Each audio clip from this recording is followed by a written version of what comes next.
evening. Welcome to this month's Town Administrators Report. I'm David Watts Jr., and with me is our Town Administrator, Steve Maio. Welcome, Steve.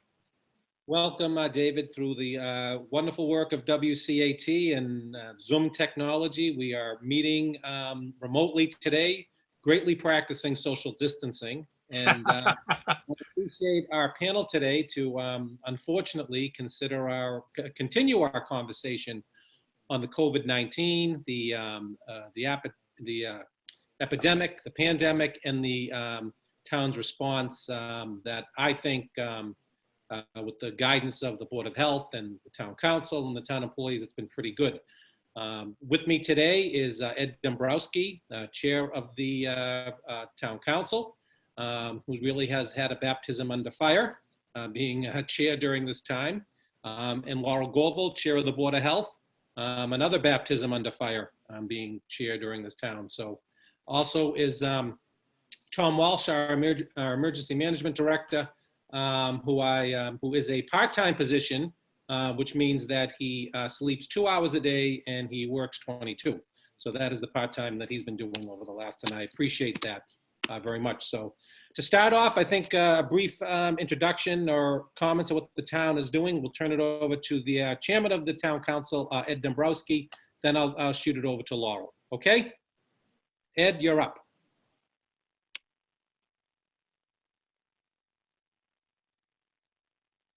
Thank you, Steve, and thank you, David, for hosting again. This is really important, I think, for our community to make sure that we provide these updates as we have been.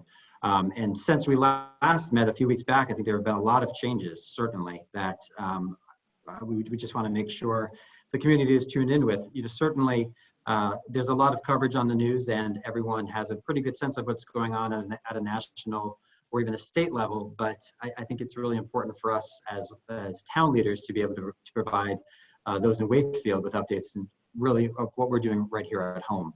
And we're doing a lot.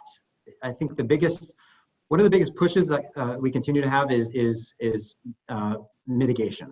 And we're in the mitigation phase of this pandemic. So that means social distancing first and foremost. The most important thing that any of us can do as residents of Wakefield is socially distance, and that is for our own health as well as the health of our neighbors and friends. And it's so incredibly important. Everyone can play a part in that, and it's an important role that each of us does play with that. The Town Council has taken a number of steps in collaboration with Town Administrator Maio, our Emergency Management Director Walsh, and our Board of Health and Ruth Clay, our health director, to be sure that we're doing all that we can to be one step ahead whenever possible. And that has involved making a lot of early decisions back in March in terms of closing down things like the library, working out arrangements for employees at Town Hall, and doing our best to try to encourage the community at large to really rethink about the way in which they go about their daily lives. The most recent, I'll say, initiative on that front has been the closing down of parking around Lake Quannapowitt. Lake Quannapowitt for the last several weeks had continued to be an issue, even with the very clear mandates for social distancing at least 6 feet away. The lake, the sidewalks around the lake just don't allow for that. They're only about 4 or 5 feet wide, and so we saw a lot of people that were either clustering together, walking past one another, or walking in different directions, and it was becoming increasingly problematic for us. On the advice of Town Administrator Maio, we have closed down all of the parking areas around the lake, as well as making sure that all the streets, the neighboring streets, be resident permit parking only, or resident parking only. And that has had an impact, certainly, but we continue, especially on nicer days like we've had today. It's still an issue. We're much improved, but we have more work to be done. This past weekend, we had 75 tickets issued for cars that parked in parking lots that were blocked off. And so that's something that we're working on, but enforcement is going to be very aggressive, because it needs to be, because this virus is aggressive and we have to respond accordingly. we're really trying to push out to folks, and I'll let the Board of Health speak to this as well, this idea of social distancing, and also wearing face coverings of some sort. It's a CDC recommendation now. We're encouraging anyone who's going out in public, and again, those public trips should be of an essential nature and limited as best we can. But when they do occur, we ask someone to cover up with either a mask of some sort, a scarf, a bandana, whatever you can find around the house to be able to put over your face and your nose, so as to not spread to someone else. And the more that we can do that, the better off we're going to be. I think one of the biggest challenges we've had in town, and as of the 14th, as of yesterday, we had 120 reported cases, positive cases of COVID-19. One of the biggest challenges we've had is making sure that people recognize that this is an enemy that we are all susceptible to, and it sees beyond age especially. And I know in Boston, for example, almost 40% of the positive cases were individuals under the age of 40. And so a lot of times you hear folks talking about, it hitting our senior population and those with compromised immune systems, and that's certainly true, but it's not exclusive to those groups. And I think it's really important that we convey out to the community that this is something that touches the lives potentially of anyone. And I know of very few people, David, today that don't know of someone directly or know of someone indirectly that has been impacted by this.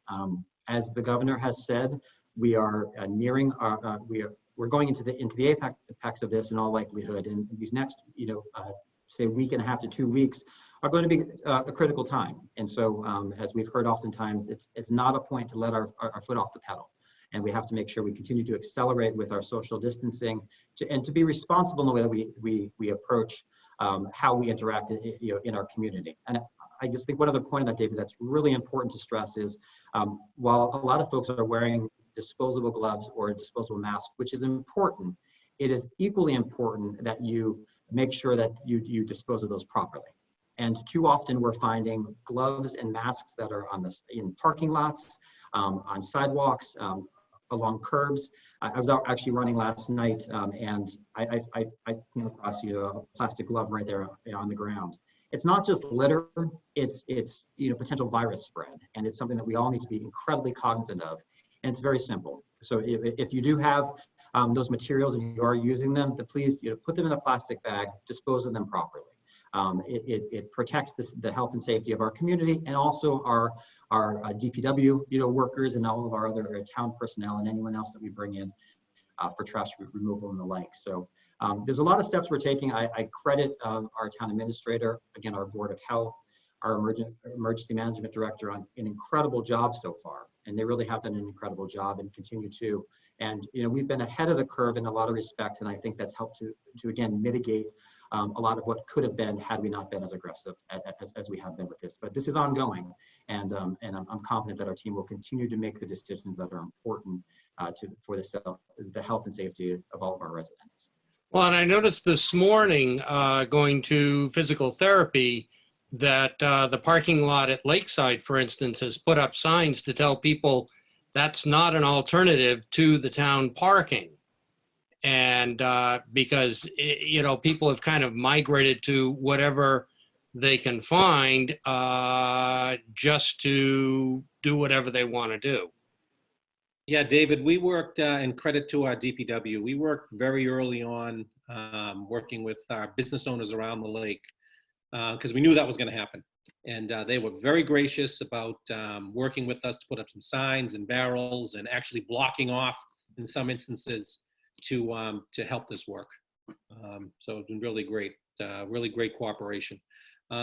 Laurel, you are on the front lines there on the Board of Health, and you guys have been really great, ahead of the curve. And I think it was actually Ruth had gone to a meeting early on, I want to say beginning of March, and came flying into my office. And flying is a good word.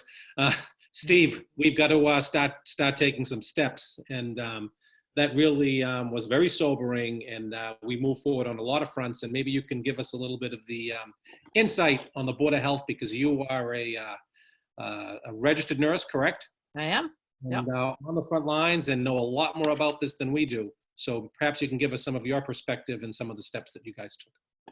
Okay, well, I have to say, first of all, I really thank Ed and Town Council for kind of getting the mitigation messages out there, and you know, all the people at Town Hall, Director Walsh, Director Clay, and our new communications director. Thank God we did that. Good call. Pretty busy.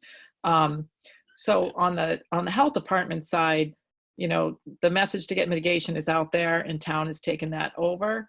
We have really ramped things up. So if you remember, we have a combined staffing between Melrose and Wakefield. And, you know, you might want to say that 10 years ago when we dealt with, a little over 10 years ago, when we dealt with H1N1, that was our first baptism to figure out how to work together. And we've really been fortunate in that we've forged a fabulous partnership. So right away, we had to recognize that we had to use our sources and our resources wisely. So, you know, the very beginning of March, I'm looking at my calendar now, we actually pulled everybody into a conference call. Mayor Broder, Steve Maio, Ruth, myself, Maureen Garapay, just to talk about what had to be done in regards to health department priorities, really. And what we're finding now is getting messaging out there. Certainly, Ruth Clay has a great communication with Melrose Wakefield Hospital, and they're the ones who told us that what we could do right off the bat was recruit some seamstresses to get going, because this PPE issue is real. I am still astounded in all my years of nursing, which is a long time. I would never have imagined that we could have found ourselves in this shortage. And that's more in the private sector, but still we're listening and we're trying to support hospitals. The other thing that we've done is we've had to really ramp up our staffing. So again, because of the systems that we've had in place and thinking through this, we've had a part-time public health nurse by the name of Karen Cronin, who is now, just like Tom Walsh, part-time is meaning that she's sleeping 2 hours a day, which we can't continue, but we were able to recruit 20 nurses. You know, we thought creatively, and because the school nurses aren't working in the schools and they're not responsible for online content, everybody was really gracious in getting on board and getting trained to do contact and follow-up casework, which is a huge process. So as Ed was saying, we're over 100 cases.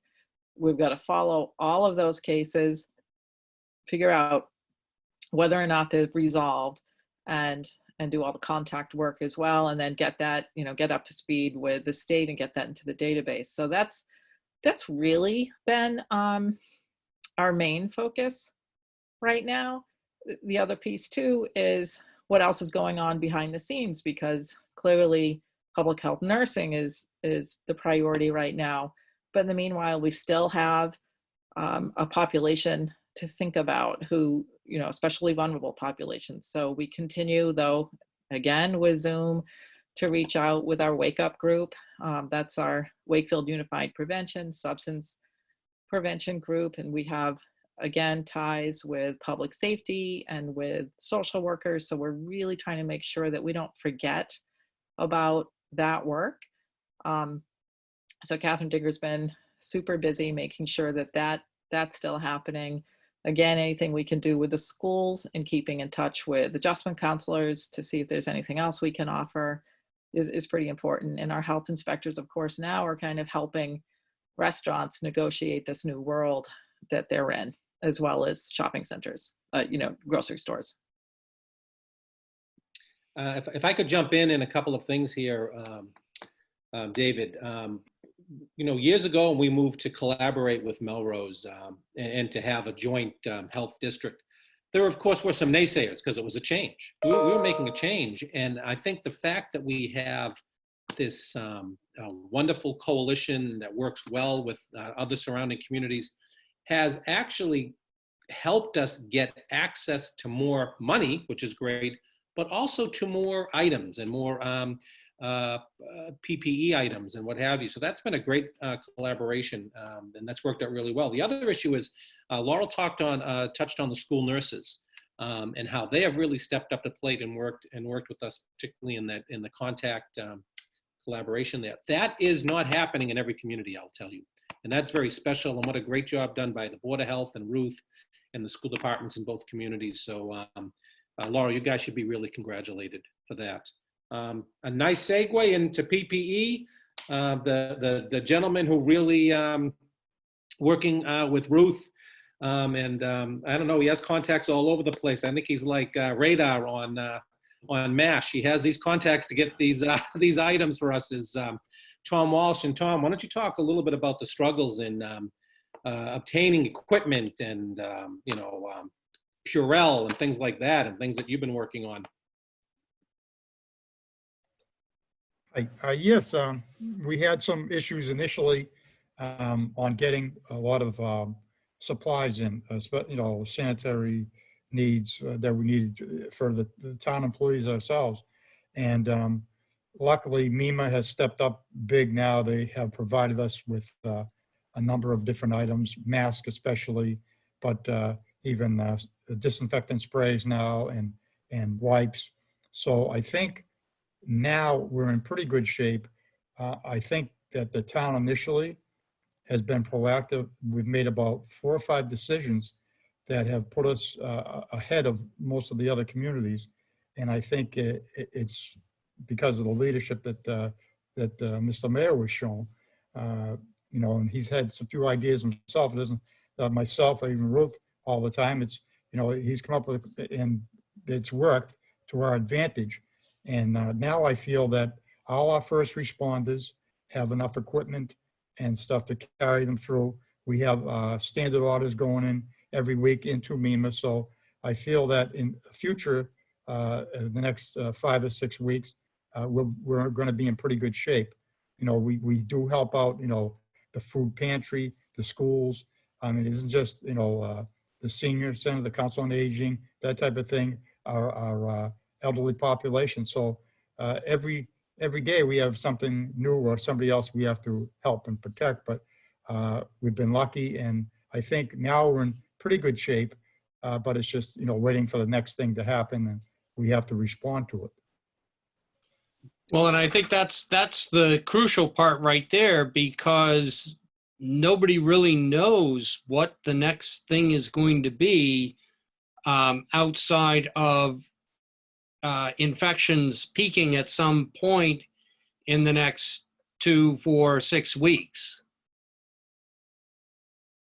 Yeah, if I could jump in, and I wanted maybe Tom to touch on, and I'll call it an event, I guess, through collaboration, really with working with the Board of Health and with the Health Director, Ruth Clay, an event that we plan to have on Friday at 11:30 in the morning to hopefully give out some masks to some of our more vulnerable population, because it is hard for them to get it. So Tom, why don't you touch base on that, because you put a lot of that together. Yeah, we're in the midst right now. I'm actually at Town Hall waiting on the delivery, large delivery for our 60 and over and anybody who has an underlying medical condition that we're going to hand out. If we get them delivered today, we will then hand them out on Friday at the Galvin. We'll from about 11:30 to 3:30 until the masks run out, and this will help. I mean, the governor put out, a declaration that he wanted people, if they were out in the open, that they should be covered up, they should be masked. So what we want to do is help the people who can't get access to masks. Very few individuals have access to get hold of masks, no matter where you go. I don't care if you went to a CVS, any of those stores, Walgreens, nobody has anything, any of the grocery stores. So through Ruth and the Board of Health, we were able to order some, and we wanted to share it with those people who really need to help to get out there so they can go to the grocery store and go to the pharmacy and be able to do the everyday things they're supposed to do, especially people who have those underlying conditions or our older populations. So if we do get that delivery today, we should be out by 11:30 on Friday morning and distributing them to those people. And Tom, that'll be, will this be something that will be going out via the Facebook channels or something to let the townspeople know? Yes, it's going to go out in every avenue of media that we have. The only thing is we've held it up right now because we're just making sure that we get the delivery. No, I understand, but Every Facebook, on our website, which the only thing we won't be able to do is put it in the paper naturally because it wouldn't be enough time. But other than that, every other source of media that we utilize will know what we have out there. I think we're going to use signboards as well. So we'll let that go. It depends on, we do have that messaging going on at the parking, but I think we still have another signboard we may put up there at the school on Friday. and we will probably also put out a reverse 911 call to let people know. So this is, and of course, WCAT, which is a lot of people are tuning into. So this is for Wakefield citizens who are 60 or older or are compromised. And we're going to have 9,000 plus masks to give out. You think that's a huge number? And you think we have 30,000 people, 27,000 people in town. So Right. we are limited to, I forget, 4 masks per car or 6 masks per car, something like that. Yeah, I forget. 6 masks per car. We'll give, if a single comes in, we're going to bag 3 masks at a time. But the most you can get is 6 to a car, and then we'll give them out. So if each car came in 6, we're going to give out to about 1,500 cars, and hopefully we're going to be helping at least 3,000 people. Well, that'll be fantastic. And you know, it's very hard. Even if you order online, if you have an Amazon account, the waiting period is not days, but weeks Yeah. it's a for long them time. to arrive. Yes, Laurel, we did Laurel talked- put your hand up, Laurel? No? No? Okay. I'm trying to look at that. The other thing we're doing is the Board of Health has done a great job, and every department is getting a lot of calls. We are putting together a helpline, not so much if you have a real stringent Board of Health question, but kind of take some of the overflow for some of the other items. And it's the number is, and maybe WC can put this on a crawl, we'll be ready to run this on Friday as well, 339-219-4311. This is a new line set up. It's going to be manned by our town personnel, mainly people at the senior center, to kind of give people some direction on where they can go to get some answers. There's a lot of questions that come in like that. Where do I go for this? Where do I go for that? And the Board of Health is inundated with a lot of other items that they need to handle. So we're trying to take some of the burden away. So that will roll out as well. Really, really interesting. We're trying to do that. Another thing that we did, and I will, I'm sure that after I have to say a few words, the chairman of the board of the town council might want to say something, is that we have gone forward and painfully kind of cancel some of these events that just don't lend themselves to social distancing. And these are not easy decisions. They are hard recommendations to make. But for a myriad of reasons, we've basically canceled every event between now and July 6th, including the 4th of July parade and fireworks and events on the common. I can see no way that we could, A, plan for them and fundraise for them, for the groups to do that right now, and B, as we hopefully get out of this whole situation, and I hope it's a wonderful July 4th weekend and people can gather in their backyards and in small groups and kind of relax a little bit. There's no way to provide social distancing for the parade or the fireworks, which brings 50,000 people into our community. So those were some painful decisions. I appreciate the leadership that the council showed, particularly Chairman Dombroski, and maybe he wants to say a few words. And I apologize to the groups that were trying to put this together, but it was for the best. So Ed, if you might want to add in on that. I will just say, David, that the canceling of the 4th of July activities was probably one of the hardest decisions I've ever had to vote on as a town councilor, and I think many of my colleagues probably feel similarly. It was a very deliberate, thoughtful decision. I was in communication with Mr. Maio on that on multiple occasions. Also, the West Side Social Club and the Wakefield Independence Day Committee were certainly engaged in dialogue with the town on that. And, you know, there were, to Mr. Mayo's point, there were a lot of factors to be considered. And certainly one of the big factors is the great unknown here. We don't know how long we'll be looking at social distancing, what a rolling return to commerce will look like, what a rolling return to socialization will look like, and we don't know the timeline for that. We certainly are hopeful and optimistic that as we get to July, things will be much improved. But with that said, the events we're talking about take a tremendous amount of planning and a tremendous amount of fundraising. And the West Side Social Club in particular, I think it's approximately $40,000 they need to raise for the fireworks and the great work that they do throughout the day and the great events they have, but they come at a cost.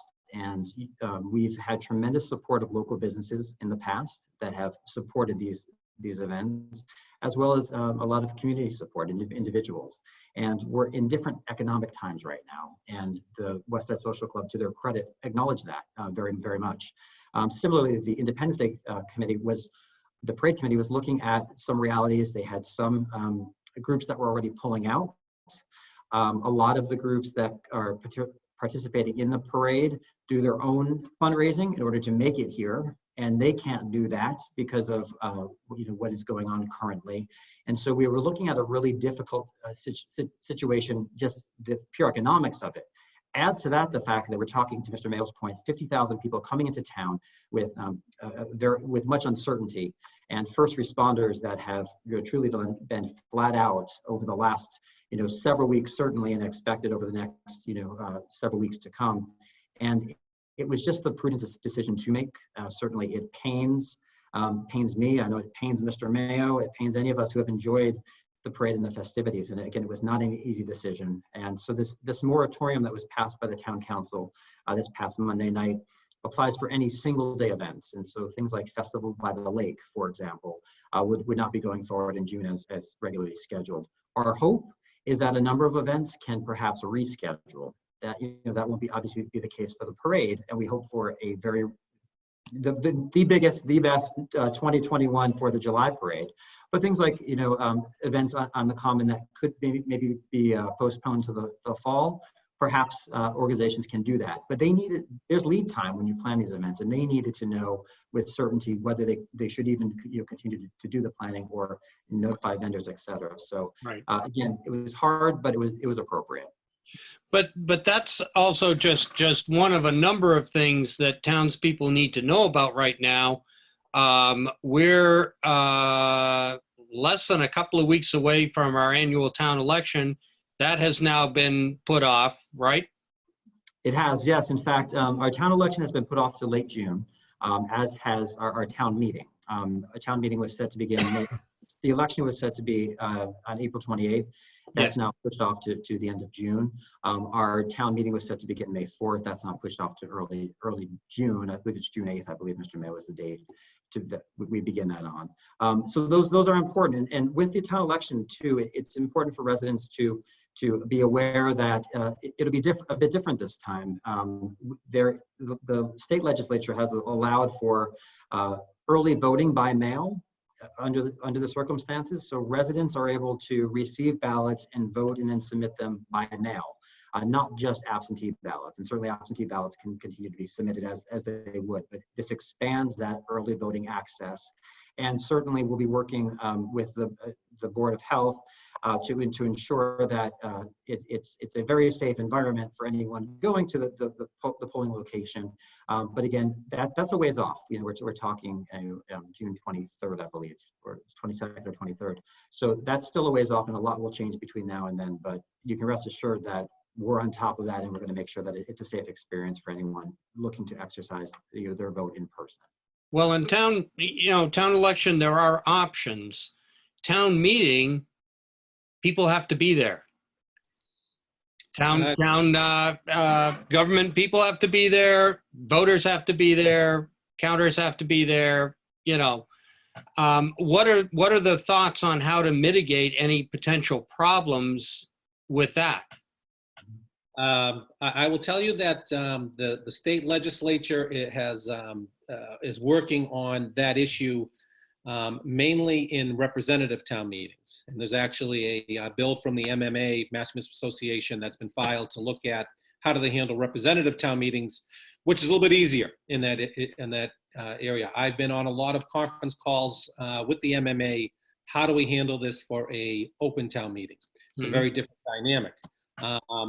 That is being considered right now. I've had conversations with the town moderator about this.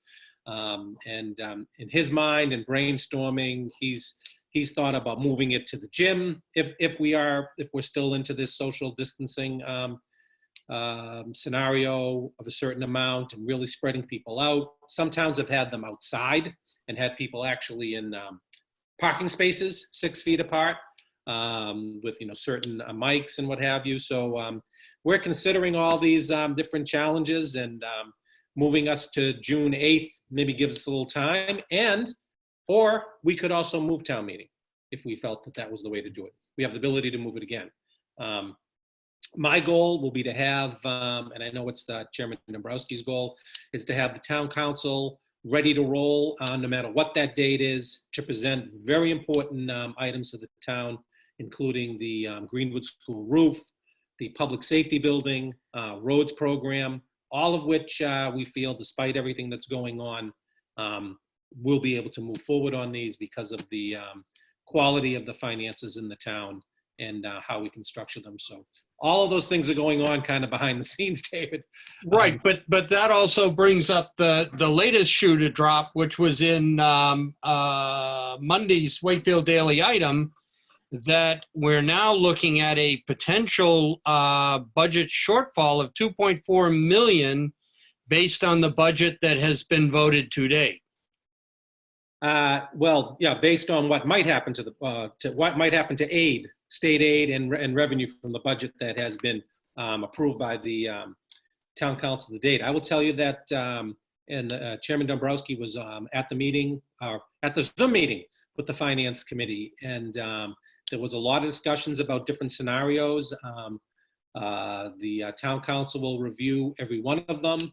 I will tell you that my goal and the town council's goal is to make sure that we maintain services, that we maintain and continue our rise towards handling our infrastructure, which we can do because of how we've set things up, and that we make some prudent adjustments to, I'm going to say, enhances to the budget based on what's going to happen with state aid, and maybe not fund some of these items that we have and had embedded in our budget, and kind of take a bifurcated approach, kind of look in November when kind of the dust settles. So there's a lot of items that will be on the town council's plate over the next couple of meetings to kind of to close that gap. I'm very confident we can do it, and I'm confident that we can do it because embedded in our budget were items that we can defer a little bit on, like funding for OPEB, other post-employment benefits, funding for capital. You know, it's years ago, we only had 200,000 in capital. You can't really cut that because you can't even pay for an old lease, right? Now you have over 2 million in capital. Maybe we do that in half. Half in the spring, half in the fall, to take into account the fact that we will be looking at a revenue shortfall. But maybe Ed wants to jump in because he has invited our state delegation to give us a heads up. Maybe Ed wants to jump in on that a little bit at our next meeting. Yes, thank you, Steve, on that. And David, I think that the biggest point, or the biggest takeaway here is we have a lot of unknowns, and we have tried to proactively anticipate any number of scenarios to make sure that we're able to adjust accordingly. And Mr. Maio and I took part in that Zoom meeting he had mentioned, where the finance subcommittee, looking at financial forecasting, had a very frank, a very good discussion of a number of different scenarios. And I had made mention of this at our town council meeting. It was a good dialogue because we had a lot of really thoughtful approaches and a lot of different opinions in terms of where we're headed financially. Some folks were of the opinion that this will be a blip on the radar and it'll be a short-term economic pain. Others were concerned that it may extend out for a longer period of time. And certainly, depending on where those scenarios, where we end up in reality, we want to make sure that we have the bandwidth to look from something very minimal, a minimal impact, to a very significant impact, and then know where we can land within that to make sure that, as Mr. Maio said, we're not cutting services, we're ensuring that we have high quality deliverables for our town, and that's something that we're not going to compromise on. But there are things that we can adjust. And that's what we're working through with Mr. Maio. And I think it's important for everyone watching to understand that we, as a town council and the finance committee, have worked in a very collaborative way through this budget cycle in a way that we've not done before. We have had representatives from the finance committee subcommittees at each of our town council meetings when budgets are presented. I've participated at a number of the finance committee meetings as well. So we have a really good synergy, a great synergy. And I'll credit Mr. Maio and his entire, I'll say, forecasting team, including Dan Sherman, who's the chairman of the finance committee. We're always forecasting. We've always been forecasting. And Mr. Maio's forecast going back to the fall, back in October, we're pretty spot on to where we're headed. But for COVID-19, the two variables, obviously, that are still unknowns for us. One is local receipts, as Mr. Maio mentioned. So that's like meals tax, for example, and the hotel occupancy tax as well, because we're not renting out hotel rooms, and we're not seeing the sort of receipts with meals, at least during this period.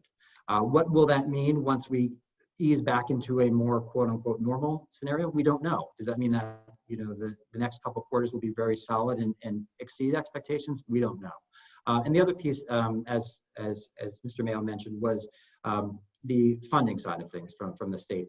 Fortunately, we are not, by most accounts, beholden to the state in terms of our funding, because we just simply don't get the majority of our budget funded by the state, and so we can weather any adjustments by the state better than some other communities that are more heavily dependent upon state dollars coming in, which is good. It's unfortunate that we're not getting more state dollars, but in times like this, it makes us feel a little better that we're a little bit more self-sufficient that way. So we'll be able to make the adjustments, as Mr. Maio had mentioned. For example, the town council had an economic development director budgeted for this upcoming fiscal year. That will be on hold for the moment. We'll find other ways to achieve the objectives of that position, and then we'll see where we're at in a few months' time. And then we can always, look at doing things at fall town meeting, as Mr. Maio said, capital planning, for example. We have, I think, just over $2 million of projects that have been identified. Perhaps we do half of them at Springtown meeting, see where we are in the fall, and then address the other half of those projects then. So it's about being nimble, and I often credit our great leadership team in having a AAA bond rating. And that's not by accident, it's by very thoughtful planning and forecasting.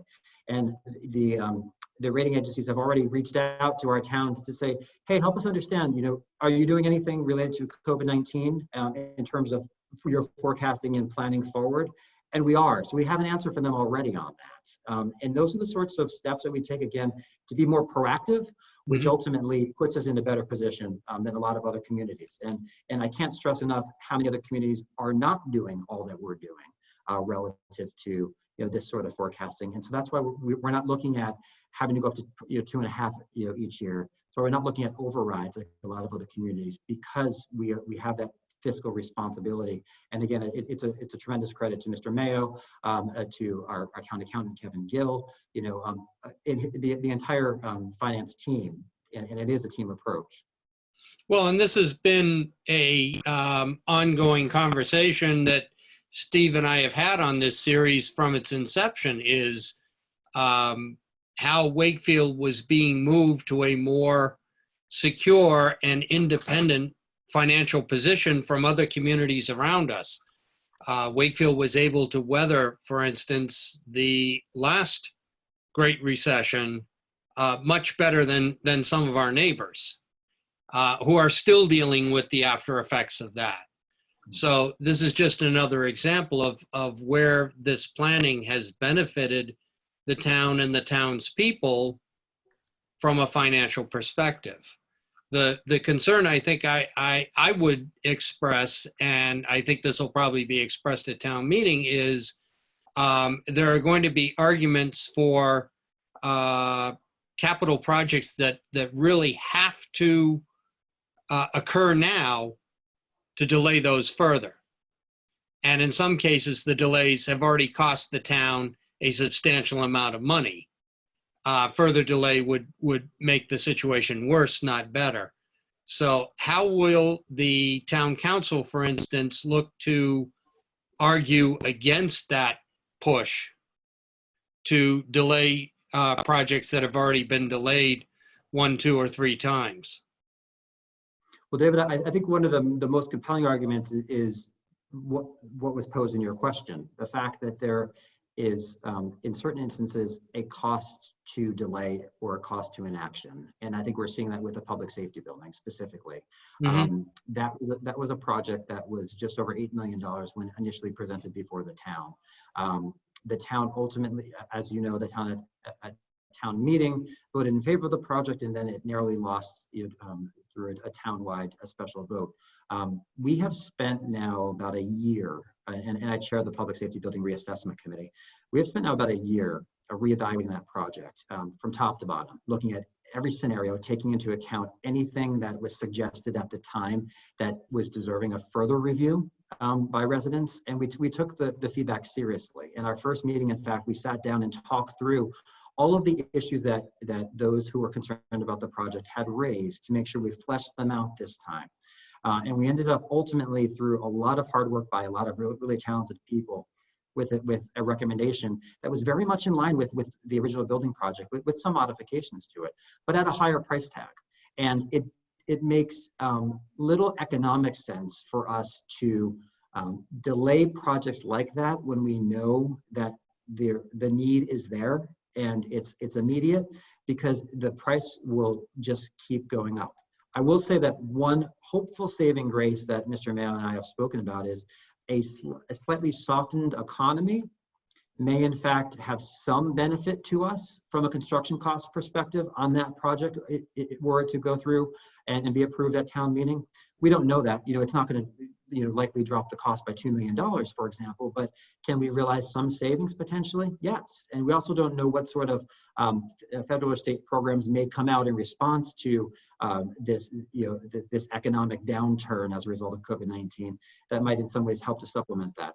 Those are open questions. It's not reason to delay the project, certainly, but it's certainly, there is a cost to not moving forward, and we're seeing that in real dollars right now with the public safety building. And I'll say, along with that, on the issue of infrastructure, roads are very similar. For a long time, we didn't have a comprehensive approach to roads.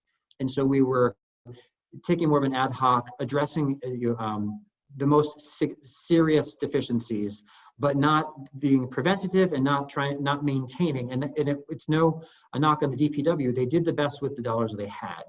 But when you allow roads to get to a point of significant deterioration, the cost to bring them back to the standards they need to be brought to is exponentially more than if we can get a baseline that is higher and then be maintaining. And we're talking about something literally, it's a cost of $6 per, I believe it's cubic foot to $40. It's just apples or a cubic yard. It's apples and oranges in terms of the cost. And so we're trying to be smart about recognizing there's a real need, because for a long while we were with the resources to aggressively attack the roads in a comprehensive way. Now we can, and ultimately we're going to get far more bang for our buck by doing it this way. We're going to have nicer, better quality roads that are maintained on a defined schedule at ultimately a lower cost to the taxpayers. And that again is another example of, if we don't act on that, it's going to cost us exponentially more, and we'll get less of a return on our investment.